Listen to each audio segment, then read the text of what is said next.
Bonjour et bienvenue sur le plateau de Bonjour chez vous. Alors que nous arrivons très proche de la nouvelle année 2021, nous vous encourageons aujourd'hui à faire un bilan positif de l'année 2020. Il est positif votre bilan à vous, mes chers chroniqueurs? Amen. Non, Oui. super positif. On est moins sûr, et là, tu répondras plus tard. Après ma pensée. Après ta pensée, parce que ta pensée va t'influencer. Les défis, mais super positifs. C'est ça. Ça a été une année défiante, je pense, pour beaucoup, avec tout ce qui s'est passé avec la pandémie et tout ça. Mais on a fait un sondage, on en parlera tout à l'heure, mais il y a un beau sondage quand même qui est très encourageant et j'ai aimé voir le cœur des chrétiens qui savent avoir un regard positif sur leur année. Et même si ça a été difficile, on est encouragés vraiment et on sait que Dieu est sur son trône. Amen. Et aujourd'hui, Nadine, tu vas faire une rubrique famille pour les couples. Oui, je vais encourager les couples à prendre un nouveau départ. Comme tu as dit, l'année a peut-être été challengeante pour certains et peut-être révélatrice pour d'autres. Mais quoi qu'il en soit, 2021 est à nos portes et en tant que couple, on peut vraiment choisir de prendre un nouveau départ et un nouvel élan dans notre vie de couple, notre mariage. Amen. Et ça va être une belle rubrique, j'en suis convaincue. Mais Aurélie, on commence pour l'instant avec toi et on va voir. Tu vas nous faire ton bilan pendant ta pensée ou après, on verra. Allez, on commence avec la pensée du jour.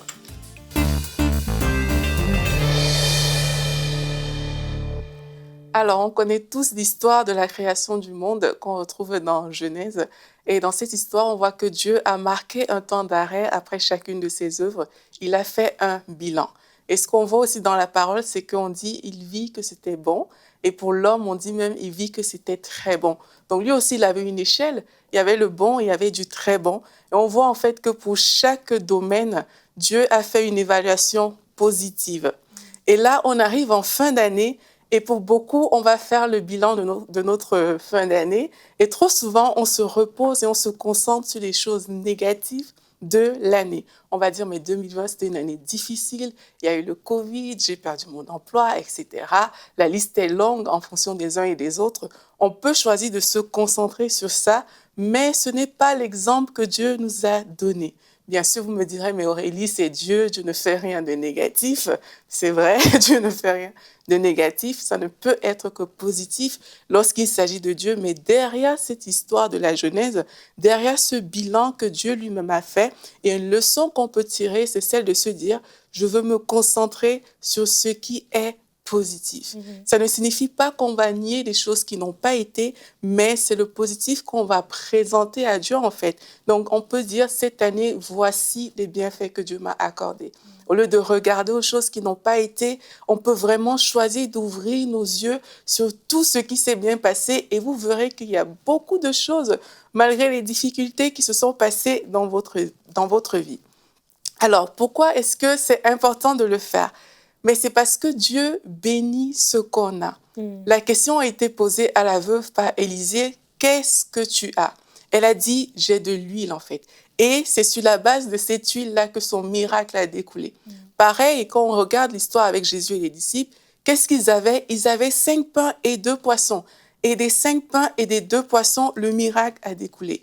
En fait, Dieu travaille avec ce qu'on a. Dieu ne travaille pas avec ce que tu n'as pas. Quand tu lui présentes ce que tu as, mais c'est alors qu'il y a des choses qui vont découler de cela. Si tu dis les choses positives que tu as eues de 2020, mais il y a des choses qui vont découler de ces choses positives-là et ça va te donner une année 2021 différente et peut-être meilleure de ce que toi, tu avais envisagé. Donc, apprenons à compter les bienfaits de Dieu, apprenons à présenter à Dieu ce qu'on a.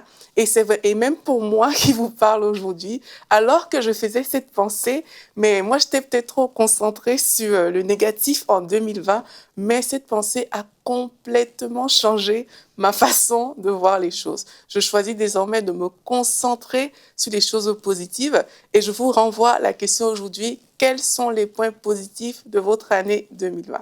Oh, merci Aurélie. C'est génial quand ta propre pensée t'édifie, te reprend. Dieu est bon, hein, vraiment. Dieu est bon. Donc, bilan 2020, Aurélie? Très, très bon. Amen, amen. Honnêtement, c'est vrai, on peut vraiment regarder l'année 2020 de deux manières. Certains, à cause de la pandémie, ont peut-être perdu leur travail, ont été dans des grosses difficultés financières. Il y a peut-être des couples qui se sont déchirés. Il y a eu des choses qui se sont passées. Bien sûr, chaque année, il se passe des choses. Oui. Mais on peut choisir de regarder à ce que Dieu a fait. Oui, j'ai perdu mon emploi, mais Dieu a pourvu, j'ai manqué de rien.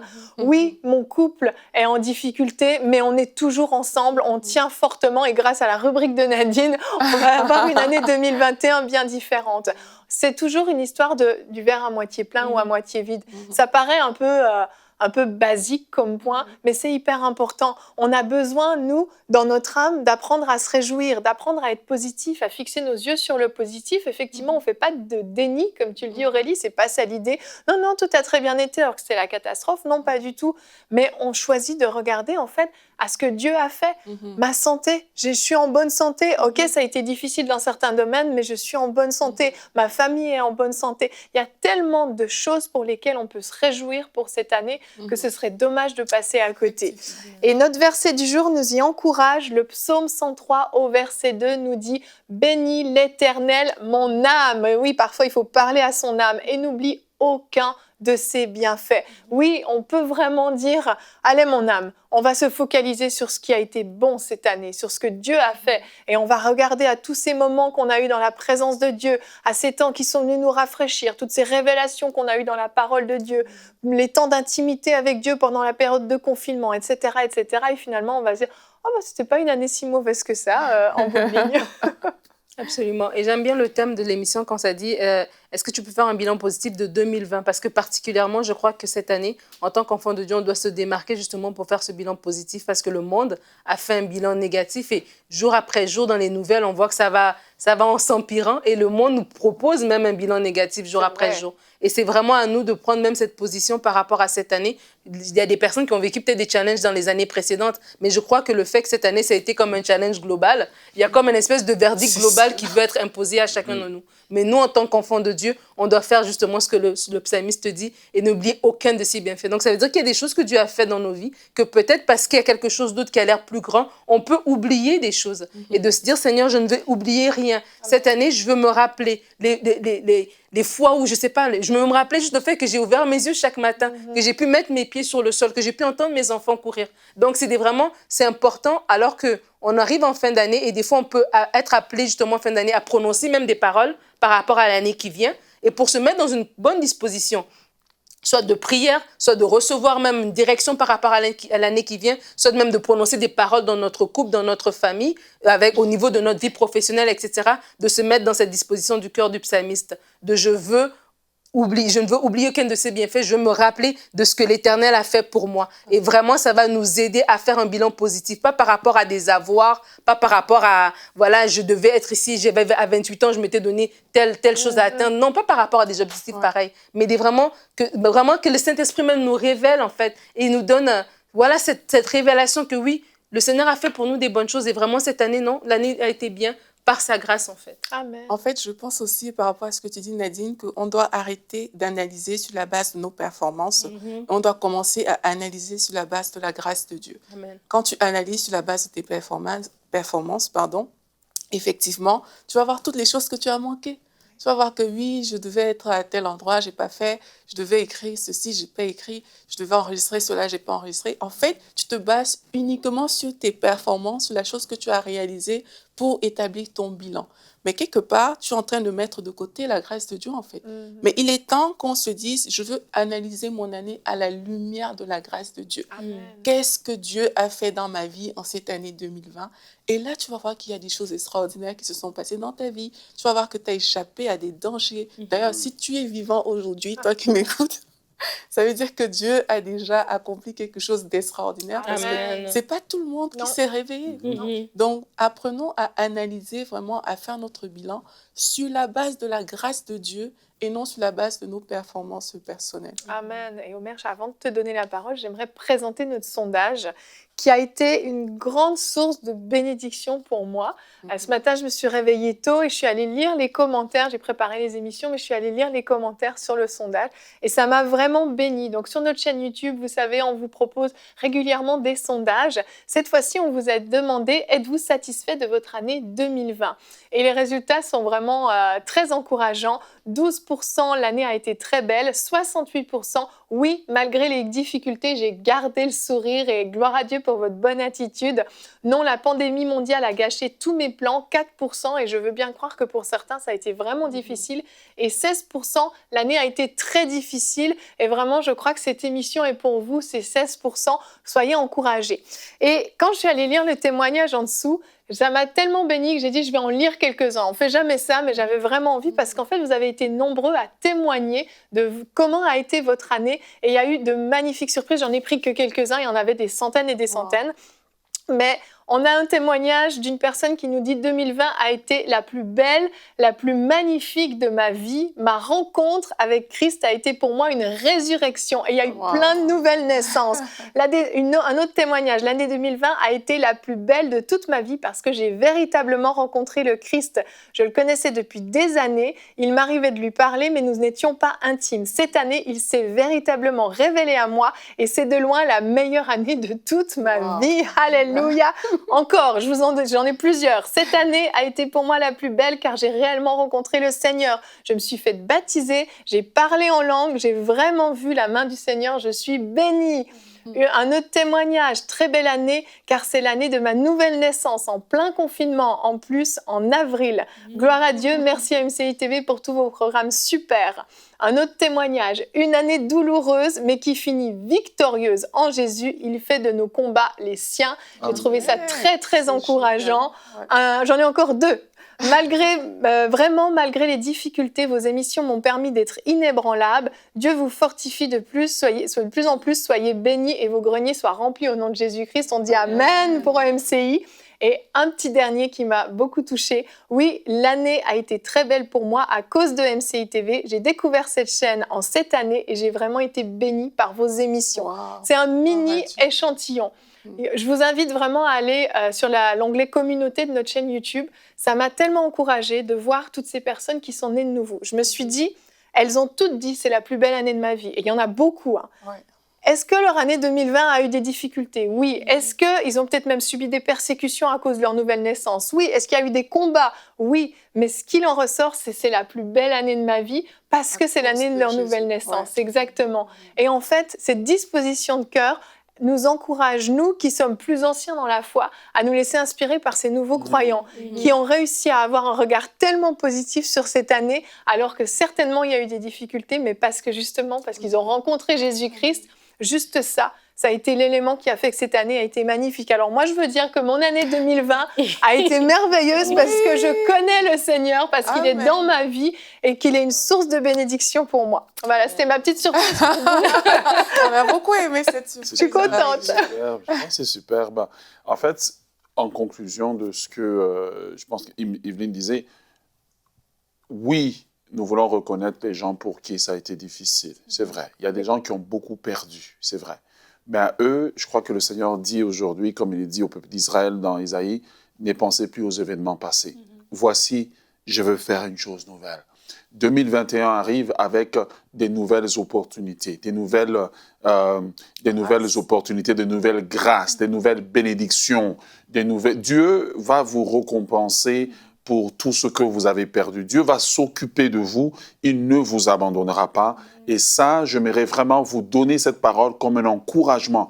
La Bible dit, je crois que dans le livre d'Hébreux, afin que dans ces choses, nous puissions trouver un puissant encouragement. Soyez encouragés. Même si vous deviez vous marier, le mariage a été reporté. Vous deviez peut-être voyager, le voyage a été reporté. Vous deviez peut-être commencer une entreprise. Et il n'y a pas de fonds aujourd'hui. Le Dieu que vous servez, c'est le Dieu du surnaturel. Il va s'occuper de vous, car il dit à Israël, j'ai metté des fleuves dans la solitude. Et il dit, au lieu où on entend le cri du chacal, le cri des oiseaux de proie, dans ce même lieu, on entendra le cri de la fiancée et du fiancé leur cri de joie. J'aimerais vous laisser avec cette parole alors que nous arrivons bientôt dans la nouvelle année. Prépare-toi à voir la main de Dieu. Amen. Amen, amen, Omer, je dis vraiment amen. Et quand on priait avant cette émission, pendant que je priais, j'ai vraiment eu à cœur que certains d'entre vous, vous alliez pendant ces émissions avoir vraiment un élan de foi nouveau pour l'année 2021. Comme Omer l'a dit, vraiment que vous puissiez saisir les paroles qu'il a partagées pour que vous puissiez croire que 2021 peut être beaucoup plus belle que ce à quoi vous vous attendez. Vraiment que vous puissiez, c'est une affaire de foi. Peut-être que vos yeux voient l'impossible, mais vous ne savez pas ce que Dieu peut accomplir. Ça peut vraiment être grandiose. On va enchaîner, Nadine, avec la rubrique famille pour tous les couples pour qui ça a été peut-être difficile ou même simplement ça a été quelconque, si on veut. On veut aller plus haut, à un autre niveau en 2021 et on l'écoute dans la rubrique famille.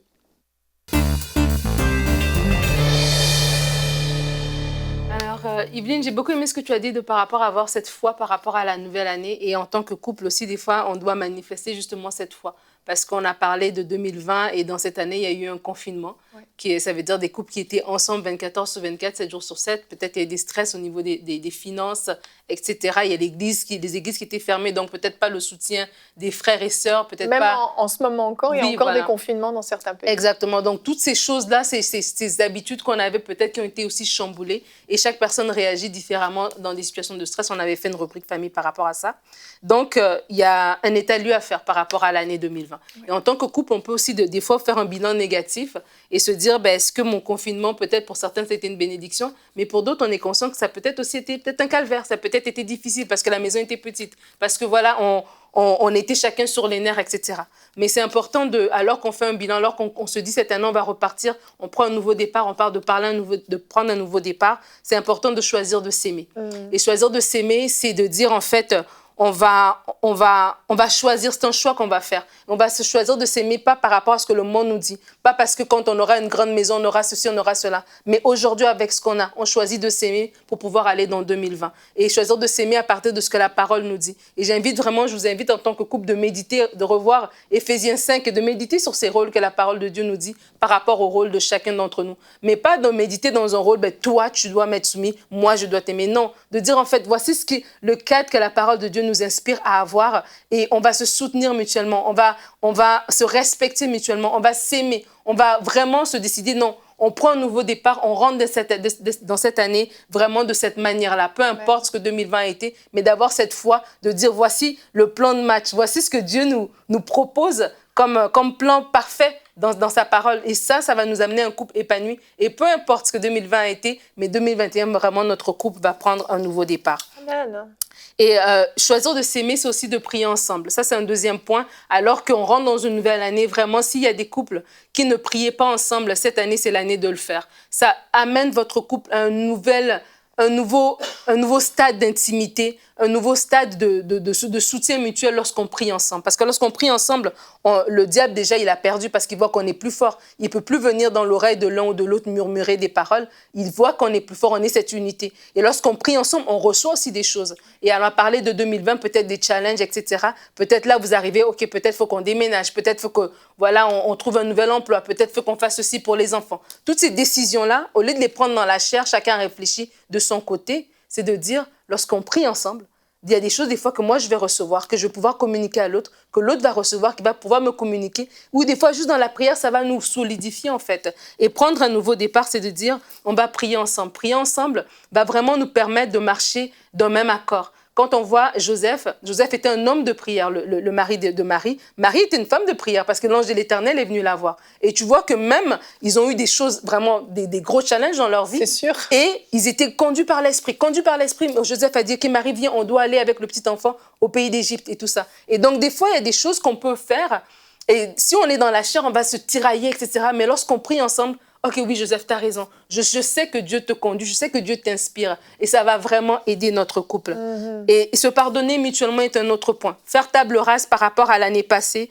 Mais se pardonner mutuellement, je crois qu'en tant que couple, en tant que mariage, c'est vraiment une habitude à créer. réciproquement, souvent, pardonnez-vous les uns les autres. Et ne pas garder les choses, les dire au fur et à mesure. Et c'est des deux côtés. Hein. Ce n'est pas juste la personne qui est conciliante qui va pardonner, parce que là, elle va juste accumuler. Mais c'est vraiment, on revient au choisir de s'aimer. C'est vraiment dans cet échange mutuel, cette optique-là, cet échange mutuel. On prend un nouveau départ en tant que couple. Notre couple, peut-être, il a connu des difficultés. Peut-être notre départ était un peu chambranlant. Mais là, on est décidé que 2021 nous trouve un couple nouveau et on part vraiment ensemble, on part gagnant, en fait, parce qu'il y a d'autres challenges dans la vie. Ouais. Et un autre point que j'aimerais encourager, c'est de regarder dans la même direction et d'élaborer des projets communs. Je dis ça pourquoi? Parce que je dis que justement, dans le confinement, peut-être que quelqu'un d'autre, vous dites, bon, chacun vivait sa vie et là, vous avez comme dû vous mélanger, vivre ce que l'autre vit. Et une façon de faire aussi un nouveau départ dans son couple, c'est de commencer des projets communs, mais de faire participer l'autre à son monde. Des fois, on va se rencontrer justement que l'autre s'intéresse à des choses, il a découvert des choses. Moi, mon mari, il a découvert la randonnée pendant le confinement. Il a découvert le jardinage. Ouais, bon, cool. C'était cool. J'ai mangé les légumes. Il a découvert la nature. Il a découvert la nature. J'ai mangé les légumes de son jardin. Je suis allée faire la randonnée une fois seulement. Il n'y a pas eu de deuxième. J'ai pas eu une réinvitation. Mais ça aide en fait de ne pas dire ben, c'est ses affaires, je suis à côté. Non, intéresser à l'autre. Et des fois, peut-être qu'on marchait chacun dans sa petite zone et tout ça, mais se dire, OK, je m'intéresse à ce que l'autre fait, je vais inviter l'autre dans mon monde aussi pour lui montrer ce que je fais. C'est aussi une façon de solidifier notre couple. Et ça nous permet de grandir dans notre amitié. Parce qu'à la base, un couple, oui, on s'aime, on est des amoureux, mais aussi on est des amis. Oui. Et vraiment, ça permet de grandir dans l'amitié lorsqu'on est capable d'avoir ses intérêts communs, d'avoir ses activités communes, en fait. Donc, c'est vraiment important de se dire, si on ne le faisait pas avant, puis je sais qu'il y a beaucoup de couples comme ça, que chacun, tu vas travailler 8 à 5, l'autre part de son côté, et puis après, on se retrouve le soir, c'est le souper, les enfants, nanana. Et puis, la vie roule. Et là, cette année, c'était un temps d'arrêt. Et là, finalement, on n'a pas les activités. Le samedi, il n'y a pas la chorale, il n'y a pas ceci. Tout d'un coup, il y a beaucoup de temps libre qui sont libérés. Ça déstabilise la routine. Ça déstabilise la routine et on se rend compte, mais est-ce qu'on a des activités communes? Est-ce qu'on se connaît? Qu'est-ce que toi, tu aimes faire? Etc.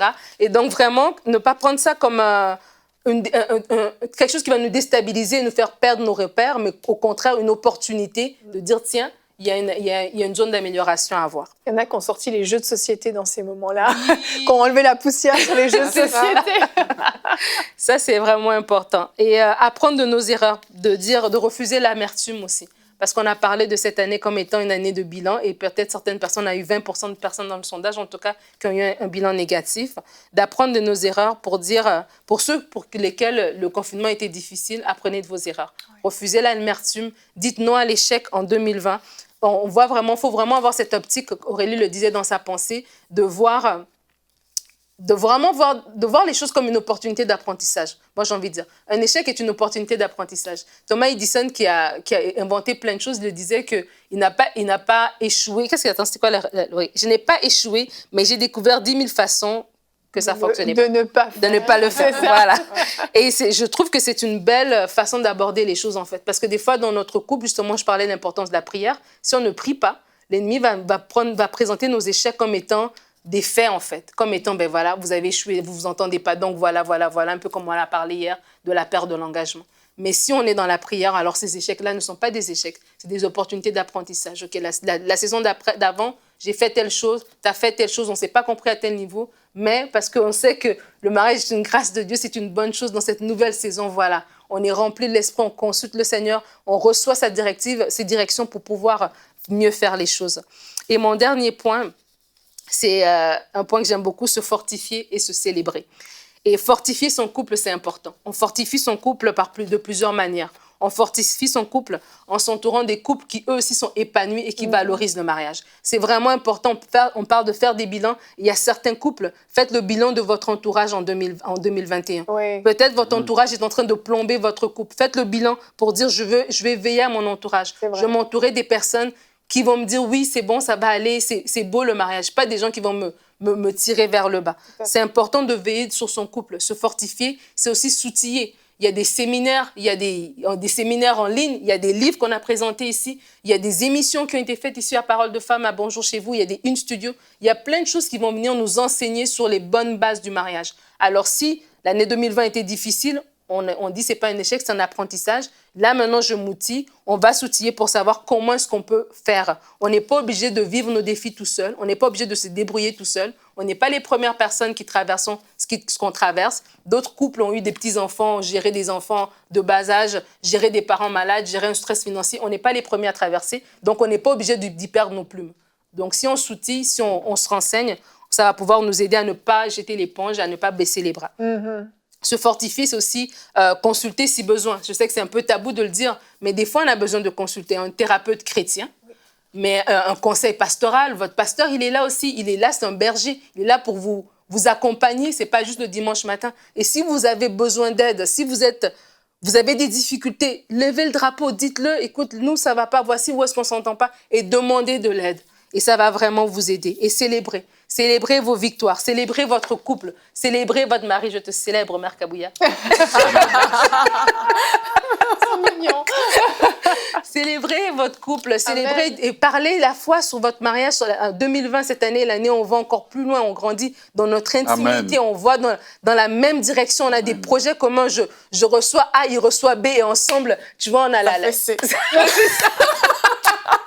Ben, je pensais à des cassettes, la face A, la face B. J'ai mon âge. Donc voilà des petits conseils comme ça pour commencer l'année du bon pied. Excellent. Il reste quelques secondes, mais j'aimerais qu'on puisse prier. Il y a des couples qui sont là, qui ont besoin vraiment de soutien. Je ne sais pas, Omer, Nadine. Omer, tu veux bien prier? Ok, nous allons prier. Père, nous te bénissons, nous te célébrons, parce que c'est toi qui as dit que le mariage est une bonne chose, malgré tout ce que la société dit. Le mariage est une bonne chose et nous voulons te recommander ces couples qui sont en difficulté. En fait, ces couples dont le confinement a montré jusqu'où ils étaient pas en harmonie, où les maladies du couple se sont vues. Nous croyons que tu as sorti Lazare du tombeau et nous croyons que ces couples en 2021 vont sortir du tombeau de la destruction, du tombeau du divorce pour pouvoir avoir des témoignages à raconter. Crée des événements et donne à chacun un cœur nouveau, donne à chacun de l'humilité et le désir de rester engagé et d'investir dans leur couple pour qu'ils deviennent meilleurs. Relève, Seigneur, ces couples au nom puissant de Jésus. Que Dieu vous bénisse, que Dieu fortifie votre couple, qu'il crée des événements pour vous donner de la joie. Soyez bénis. Amen. Amen, amen. Merci Nadine pour cette belle rubrique, Omer pour ta prière. Et j'aimerais terminer en vous donnant une petite information bien utile. Nous avons lancé un site qui s'appelle bilan-annuel.com. Ce site internet vous propose en fait de faire un bilan de votre année dans 7 domaines de votre vie.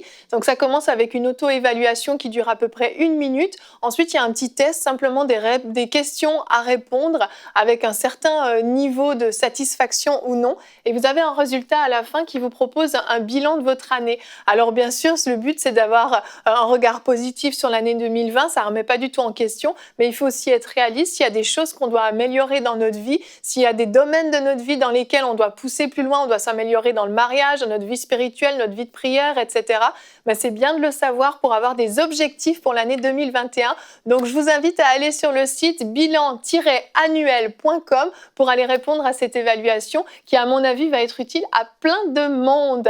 Et on va se retrouver demain pour cette dernière journée de l'année 2020. On arrive au bout de cette année. C'est clair, il y en a certains qui disent « Ah, enfin !» Cette année est ton année. C'est le thème de l'émission de demain. Et nous aurons donc la rubrique « Pasteur, j'ai une question », culture et médias. Vraiment, l'année 2020 est votre année et on va vous encourager à le croire et à vous en saisir demain dans l'émission « Bonjour chez vous ». Soyez bénis.